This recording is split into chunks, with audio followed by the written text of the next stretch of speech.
Good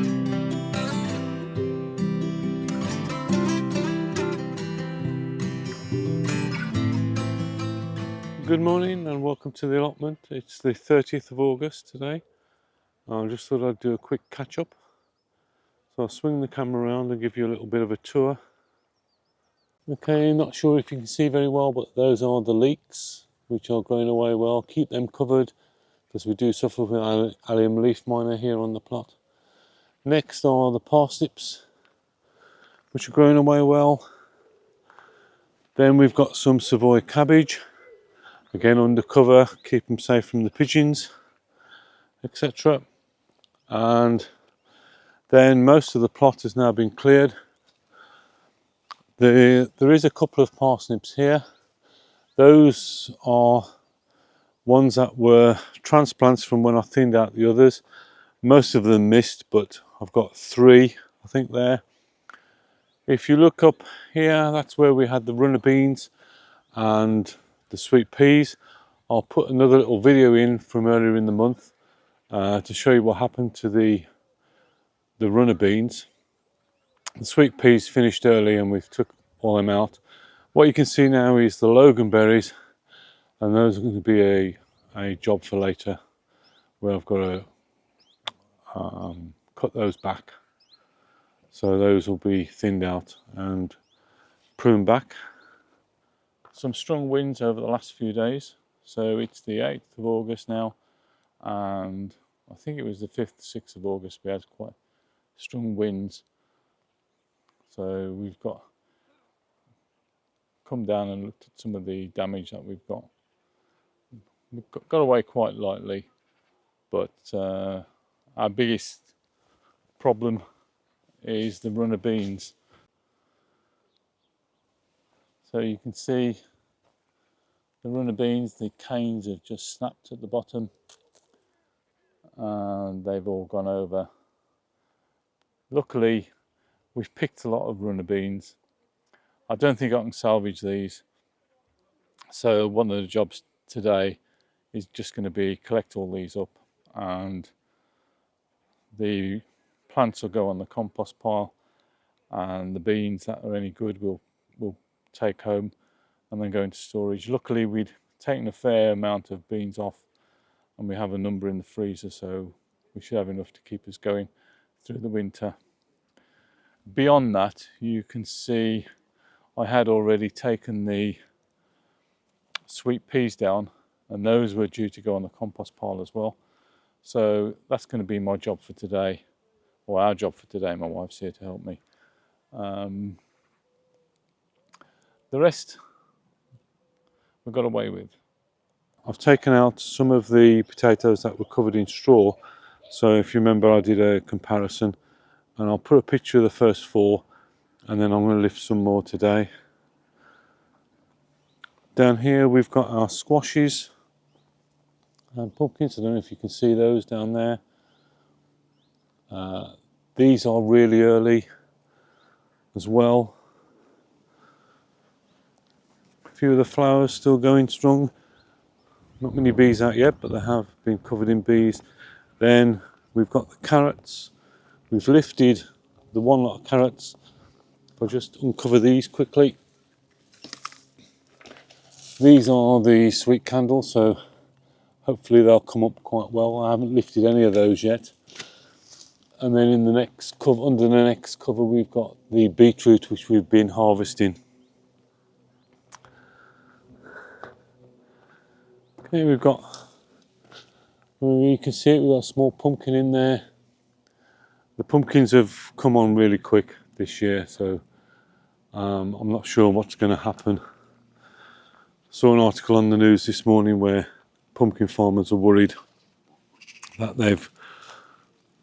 they're ready, and you can see we've got some more pumpkins in here which are already turning, so hopefully you can see those. Not sure, they're already turning. Our sprouts are doing well. I'll need to weed in here, but they're coming up nicely. They're actually touching the tops of the nets now.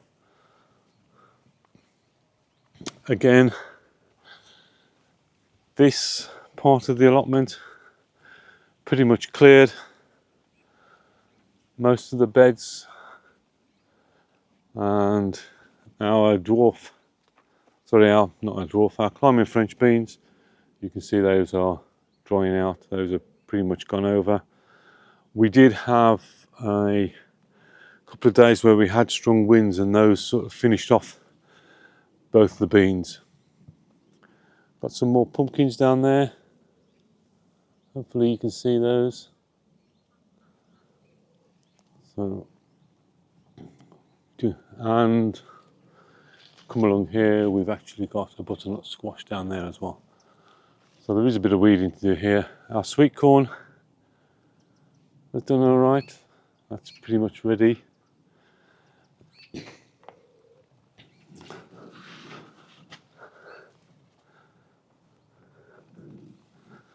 Okay, we've got kale, and we have got a few swedes. I've got a top bed over there, which I will plant up soon. Kale's doing quite well. Then most of these other beds have been cleared. I've got some weeding on the paths to do, but most of the beds are cleared. This was the only bed really, and we've got some lovely red cabbage and green cabbage to go at. In terms of the polytunnel, we're going to the polytunnel. You can see I've had a problem with the cucumbers, bit of red spider mite. Still fighting to keep the cucumbers going, so I've used the if you can see on the path there, I've got a side shoot. I'm encouraging the side shoots and getting some more cucumbers off those. In terms of the tomatoes, those are still going well. They've had a trim back. They look a bit unruly at the moment, but still trying to get the tomatoes off. And you can see we've got still a nice crop of tomatoes. Not the best. It's really been too hot in here for most of the produce. It's also been very, very dry.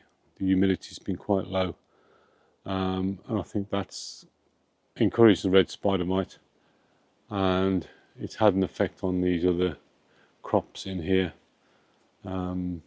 Even the carrots in buckets, which you can see there, have struggled. Okay, so that was a quick tour of the plot.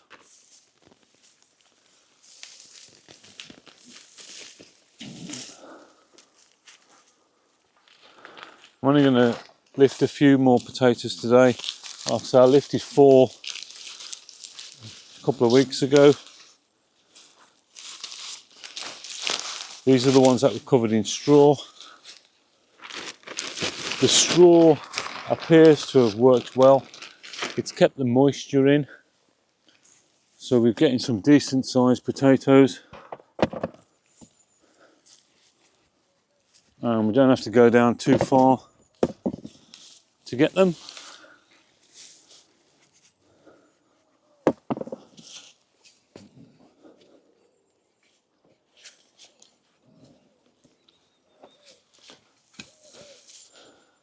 So just lift a few more.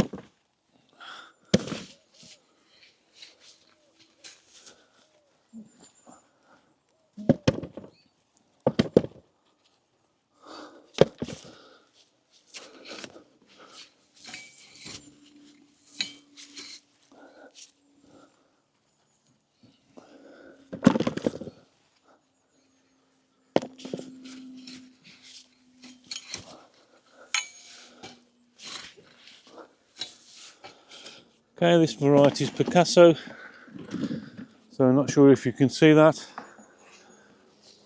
So that is the one potato.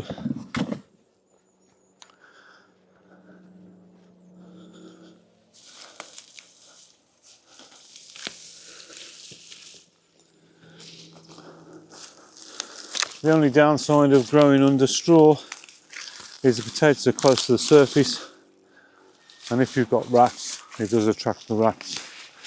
So I think in the first 4 I lifted, I had rat damage on a couple of the spuds that were right at the surface.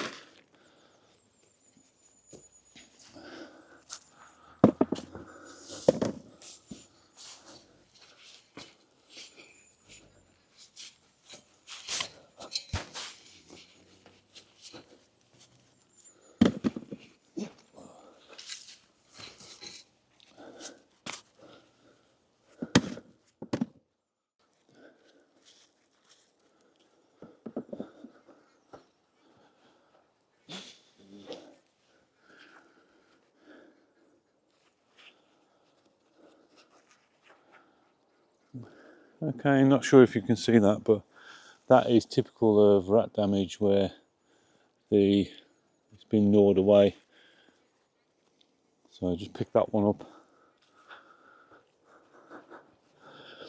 and a few more there.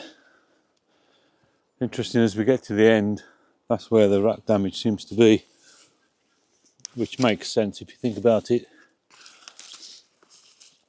So there's a couple that end and a few this end that have had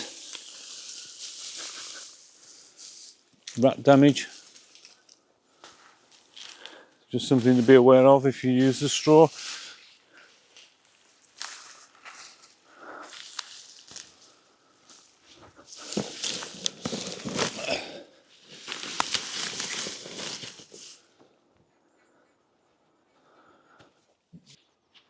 Okay, got interrupted by another plot holder. So just to recap, so this is another 4 lots of potatoes, and that's the amount I've got from those 4 lots of potatoes. So not a bad harvest. Like you saw, the ones at the edges of the rows are actually attracting the rats and getting nibbled by the rats, but the ones in the middle I had no problems with at all. But when you get that level of crop, then you can lose a few potatoes. So that's the first row. I've got another 3 rows to harvest, so it's looking like a bumper crop of potatoes. This variety is Picasso, and I would certainly say just on this first row that the straw covered are doing far better than the ones that were grown in the traditional trench method in the ground. Okay, so I've had a quick tour of the plot, and this is the only job I've got to do today because I'm lifting the potatoes in small amounts so we can actually deal with them. We pick out any damaged ones, and those get used first, and then the others get bagged up and stored in the garage at home. Okay, so that's all for today. See you again soon.